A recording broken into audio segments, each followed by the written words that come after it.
আপনাদের এলাকায় কি চাঁদাবাজি হয় বাজারে?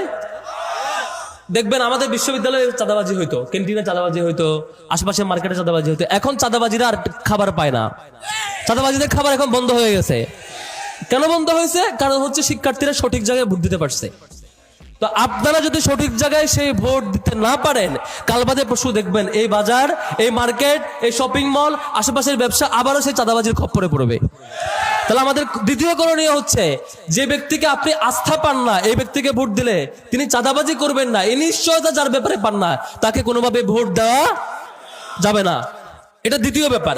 তৃতীয় ব্যাপার হচ্ছে, আমরা মনে করি এমপি মন্ত্রীর কাজ হইলে মনে হয় এলাকায় এসে খালি বিচার সালিশ করা। আপনি দেখবেন যে বিশাল নেতা, সে ভোট হয়ে নির্বাচিত হয়ে এমপি হয়েছে, সংসদে দাঁড়ায় দাঁড়ায় একটা বক্তব্য দিতে পারে না, স্ক্রিপ্ট দেখে দেখে পড়ে। এর আগে দেখেছেন না? আমাদের রাষ্ট্রের জন্য একটা লজ্জা। গত টার্মে আমরা দেখেছি এমন এমন এমপি ছিল, এমন এমন সংসদ সদস্য ছিল, তাদের মুখ দিয়ে